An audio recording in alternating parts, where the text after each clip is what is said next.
Hi, my name is Colin Miller and today we're going to be looking at adding a new Turnitin submission box for your course, and you need to first of all log in, go to your course and ensure that edit mode is on.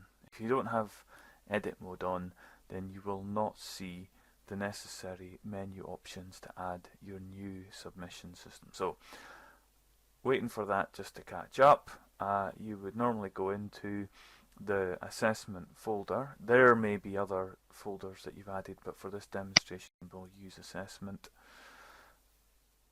and we are interested in going to the assessment grey box here to find the Turnitin assignment. This then takes us through to Turnitin's system. It's not actually hosted as part of the main Vision servers, it's a third-party plugin and is hosted elsewhere. And if you used Turnitin before in a previous system, then it will look just the same as it did. So, assignment title.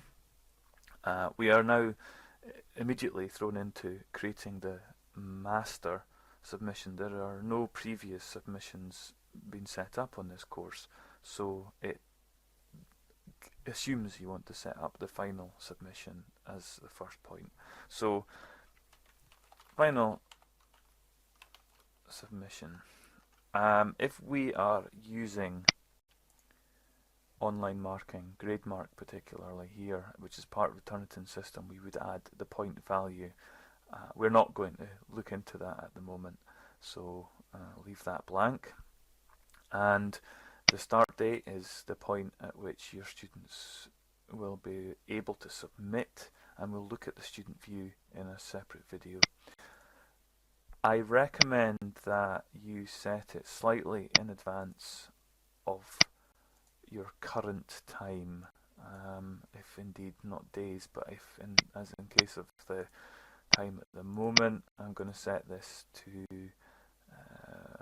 what's this coming up for, 12 o'clock, so I'm going to set it to maybe 12:05, just to give the system a bit of time to communicate between Turnitin and Blackboard and Vision.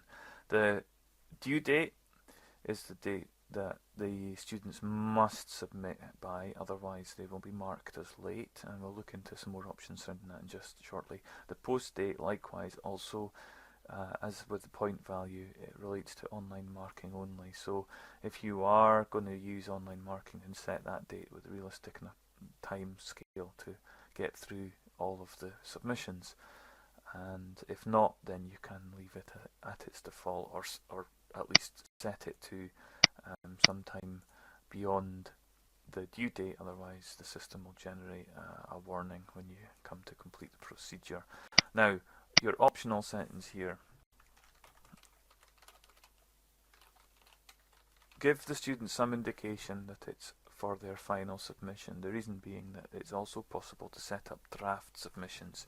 You can only submit once. There are other ways of setting it up to allow that to be different, but it keeps the students clear that they can only submit a single time to their final submission, and if there are also paper-based submissions, then it would ensure that they were submitting the same file that they printed out to hand into the coursework office. Recommending that you do allow submissions after the due date. The system will identify any late submissions, and you can take your necessary actions and recommendations based on that in the future. If you set it to no, then students may well contact you and ask to be able to submit late, in which case you'll have to go in and either set up a new submission or change the dates to allow that. So set that, recommended to set that as yes. Do you want the students to see the originality report for this final submission? Yes. And generate originality reports for student submissions. First report is final, so we're happy with that. This is going to be the final submission. We only want them to submit once, and then we look into exclude bibliographic materials. Do we want to exclude bibliographic materials? This is what the students will see. As a staff member reviewing their students' report and their submission, you can actually change those filters as you are viewing and marking, but for the students this is what they will see. So do we want them to exclude? Yes. Do we want to exclude quoted no? Do you want to exclude small matches? You can set it to no or yes. I think by default it's no, but if you set it to yes, then put a reasonable number in there. The advantage being here is that any student who attempts to change 1-2 words here or there in a paragraph, they would be less likely to try and resubmit based on minor changes because of small matches. So if you exclude small matches, it won't show up to the students, and they can have peace of mind that 1 or 2 words or a sentence isn't necessarily going to mark them down.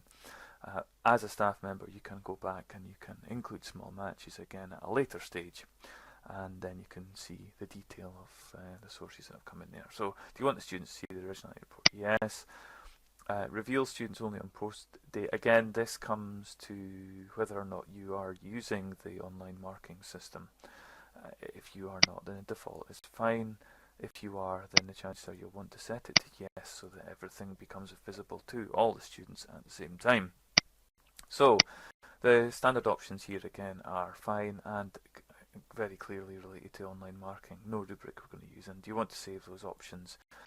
Then yes. So happy with those as the final submission. Pressing the submit button will then take us back to the main Vision page, and it will demonstrate that the new system, the new inbox is there, and it's at the bottom of the page, so we might want to drag it to the top. If you want to edit at any point, then this little drop down menu here gives us the opportunity to do so. Be careful that you have the plus button expanded so you can actually see the information here. When you're happy with your changes, you would just press the submit button again and it would go through the process. Now, do not be tempted to use the adaptive release feature on the Turnitin assignment. Allow Turnitin to manage the time of availability and due date. If you add further rules to that, then it will confuse more than likely yourself and the students, but certainly the system. So try to remember that you only wish to use the main Turnitin time availability, and you can see it's passed through adequately there, and it's going to be visible in just a couple of minutes. So now we're going to have a look at setting up the draft revision exercise, which allows students to submit once in a 24-hour period to receive one report. The advantage here is that when they submit their own work, it is not placed into the main Turnitin repository, and therefore the student's work will not be compared against itself. This allows students to use Turnitin in a formative sense, and for guidance on that, please look elsewhere in Heriot-Watt edu have guidelines, and perhaps through the library as well. The system to set it up is very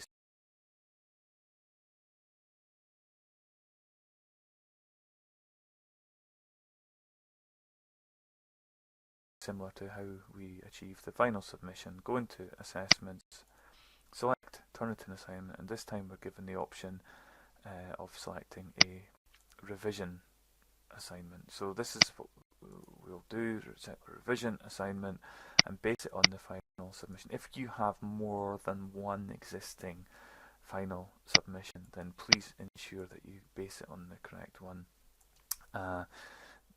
It doesn't carry the dates over very accurately from the previous so you will have to go in and set the dates and time again. I'm again going to just set this slightly in advance of our current time in order to allow the system to catch up. Worth stating to the students that they are able to submit once. Submit once, excuse me, typing in any 24-hour period to receive one report. If the students will submit more than once, they will still only receive one report, and that's to avoid the system being overloaded, and also to ensure the students are planning their work in advance so that they can take the best use of this formative opportunity. Select at this point can overwrite reports until due date, and the students should be able to see the originality reports. The reason that you have these options is that you could, if you wish, set key points through a year, particularly useful for dissertations, perhaps where you want students just to submit one chapter, and you could submit a program of different revision windows where they can submit, but they would only be able to submit once at that point. So that's why these options are here. You can actually design submission systems through the year or through the semester to fit with your own requirements. But having done this, running concurrently with the main submission, pressing the submit button will take us back into Turnitin, back into Vision, having clicked the OK button, which is an old design. It's about the only place now you'll see the OK button. It's just waiting for that to load, and now we see that our revision assignment is set up, and the times now are both available. To check that they are available to the students, select edit mode off, and if they appear there, then you are able, as a student, to submit your papers. We will be looking at the student's perspective in a separate video shortly. If you found this interesting, have any questions, then please visit the organisation for Vision Help and you can ask there, and of course you can contact IT help hw.ac.uk with any questions. Thanks very much.